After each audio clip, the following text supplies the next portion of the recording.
السلام عليكم ورحمة الله وبركاته، ازيكم يا حبايبي؟ يا رب تكونوا بخير. هنعمل مع بعض النهاردة البستافلورا أو المبروشة، من أسهل الحلويات اللي ممكن تعملوها. مش محتاجة مضرب كهربائي ولا عجان ولا مكونات كتير، وطعمها في منتهى الجمال. هنعملها مع بعض النهاردة بطريقتين: الطريقة التقليدية على هيئة تارت، وطريقة الميني تارت جديدة ومختلفة ومميزة. والمقادير اللي هنستعملها بسيطة جدا وموجودة في أي تلاجة ومش محتاجة أي تكلفة. المقادير بتاعتنا 2 بيضة، وعليهم نص كوباية سكر ناعم أو سكر مطحون، عشان السكر الحبيبات ما يبقاش باين معانا طعمه قوي في التارت، لأن الوصفة بتاعتنا دي بتتعامل معاملة البسكوتات. وهنضرب بقى بالمضرب السلك بتاعنا كويس جدا جدا لحد السكر بتاعنا ما يتجانس كويس قوي مع البيض. وبعدين هننزل بنص معلقة من الفانيليا ونقلب كويس جدا. المادة بقى الدهنية بتاعتنا اختيارية، ممكن هتنزلي عليهم بنص كوباية من الزيت بس، أو نص كوباية من زيت على سمن، أو نص كوباية زبدة، على حسب ما انت عايزة. لو عايزاها طرية حطي زبدة، لو عايزاها مقرمشة شوية حطي زيت على سمن، لو عايزاها حلوة كده ومقرمشة من بره وطرية من جوه حطي زيت بس. اختيارية دي ترجعلك انتي. أنا هنا حطيت نص كوباية من الزيت على السمن، وقلبت بقى كويس جدا لحد الخليط كله ما يتجانس كله مع بعضه، ولونه يبقى فاتح خالص عن لون البيض والزيت. شايفين؟ انا فضلت اقلب كويس جدا لحد ما اللون بدأ يتغير عندي كده، وبدأ الخليط كده يبقى كله مع بعضه سايل زي ما احنا شايفين. بعد كده هننزل بكمية الدقيق بتاعتنا. كمية الدقيق بتاعتنا هي كوبايتين ونص. هننزل الأول بكوبايتين لحد ما نشوف العجينة بتاعتي هتحتاج قد ايه. هننزل بيهم واحدة واحدة كده، وهنقلب بقى بإيدي. هنسلك المضرب خالص لأن أنا خلاص كده مش محتاجاه، وهقلب بس تقليبة بسيطة كده. أنا مش محتاجة أعجن، هقلب بس لحد الدقيق بتاعي ما يختفي خالص من قدامي. ولو حسيت إن العجينة طرية هضيف معلقة دقيق بمعلقة دقيق لحد ما اظبط قوام العجينة بتاعتي. وزي ما قلنا قبل كده العجينة بتاعتي دي بتتعامل معاملة البسكوتات، يعني اقلب بالراحة خالص لحد ما الدقيق يختفي نهائي، وخلاص تبقى كده جاهزة على الاستخدام. وهيكون ده بقى في الاخر شكلها النهائي، هيكون كده حلوة كده ومتماسكة وما بتلزقش في الايد.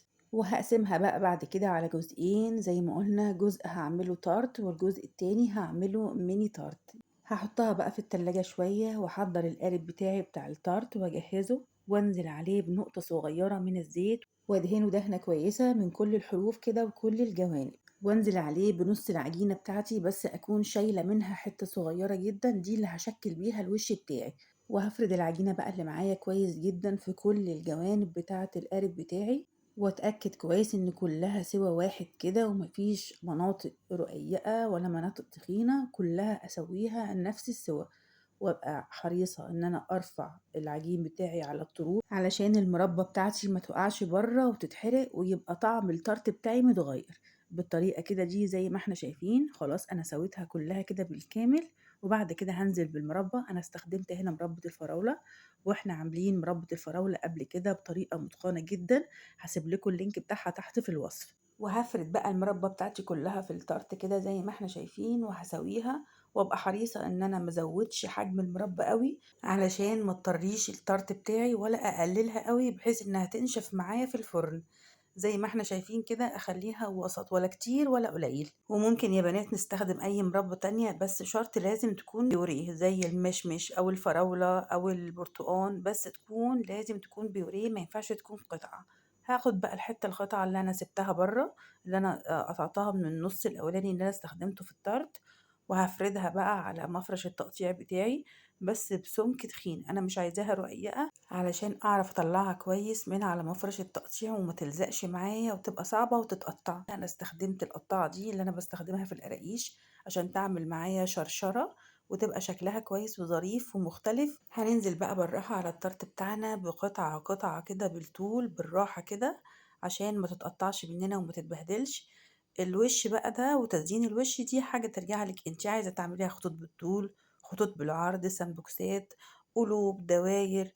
هتجيبي القطعة دي وتحطيها في الفريزر شوية، وبعدين هتبرشيها على الوش زي ما احنا عارفين، زي الطريقة المعتادة زي ما انت عايزة. دي حاجة ترجع لك انت، بس احنا دايما بنحاول بندور على الابتكار والتجديد والتغيير دايما. شايفين كده أنا رصيتها كده واحدة واحدة لحد ما أخلص بقى القالب بتاعي كله بالشكل ده كده زي ما احنا شايفين طلع تحفة جدا.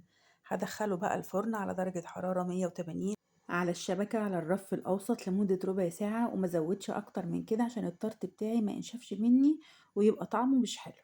نيجي بقى للجزء التاني اللي أنا هعمله ميني تارت زي ما احنا شايفين كده. هحطه على كيس نايلون من تحت ومن فوق وهفرده بالفرادة، وبعدين هنزل عليه بالقطاعة أقطعه على هيئة دواير بنفس الشكل ده كده. ونخلي بالنا ان انا افرد العجينة بتاعتي مش اقل من نص سنتي عشان تعرف تتسلك معايا، واشيلها من على المفرش العجين بتاعي واقرصها بقى في صينية واحط المربى بتاعتي بالراحة كده. وما احاولش ازود المربى عشان ما تنزلش بره التارت بتاعي او الميني تارت وتتحرق معايا في الصينية. نيجي بقى للجزء الخاص بالتزيين. انا هزين بقى الوش، هعمل خطوط بالطول وبالعرض على هيئة شباك عشان تطلع كده مغطية المربى بتاعتي من فوق. هعمل الأول رول طويل وهقطعه بالطول كده زي ما احنا شايفين، وهنزل على واحدة واحدة كده شرايط كده زي ما احنا شايفين بالطول، وبعد كده هعمل الشرايط بالعرض. شايفين شكلها تحفة ازاي وسهل كمان في التقديم. هخلص بقى كل الكمية اللي معايا وهتطلع بقى في الآخر النتيجة هايلة جدا. وعلى نفس الفرن هطلع بقى القالب بتاعي اللي فيه التارت بستافلورا، وبعد كده هدخل بقى الصينية الميني تارت تستوي برضو، وهشوف بقى النتيجة النهائية شكلها ايه. ده تارت البستافلورا بعد ما طلع معايا من الفرن، بعد ما قعد بالظبط ربع ساعة على الشبكة في الرف الأوسط. طلع مقرمش عندي من بره، هتلاقيه طري جدا من جوه وجوسي بالمربى اللي معاه. ده غير ريحته وطعمه تحفة جدا، ريحته مالية البيت.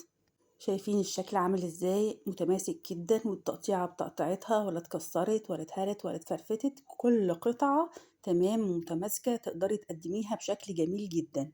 حقيقي حاجة حلوة وتكلفتها بسيطة وموجودة في كل بيت ومش محتاجة أي مجهود، وممكن أي حتى بنوتة صغيرة ممكن تنفذها. وده كده شكلها من قريب، شايفين طبقات المربى مع طبقة البيستا فلورا. حقيقي تحفة جدا، ده غير كمان طعمها اللي بيدوب دوبان في البق. نيجي بقى الميني تارت الباستا فلورا، شايفين طالعة شكله تحفة جدا.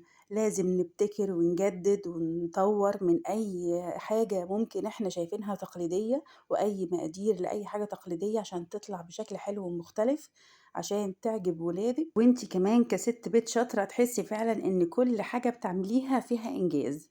أتمنى الوصفة تكون عجبتكم، وأتمنى تكونوا استمتعتوا معايا بوقت الفيديو. أتمنى اللي استفاد من الفيديو وتعلم منه حاجة مختلفة ينزل على طول يعمل سبسكرايب للقناة ويفعل الجرس على الكل عشان يوصله كل جديد ومختلف من القناة. ده غير كمان انه يشير الفيديو عشان يوصل لأكبر عدد من الأصدقاء والمتابعين عشان يستفادوا منه. ده غير التعليق الجميل الرقيق المحفز اللي أنا بستناه منكم في كل فيديو، واللايك الجميل اللي بيوصل الفيديو لأكبر عدد من المهتمين عشان يشوفوه. أتمنى لكم الصحة والسعادة وراحة البال، والسلام عليكم ورحمة الله.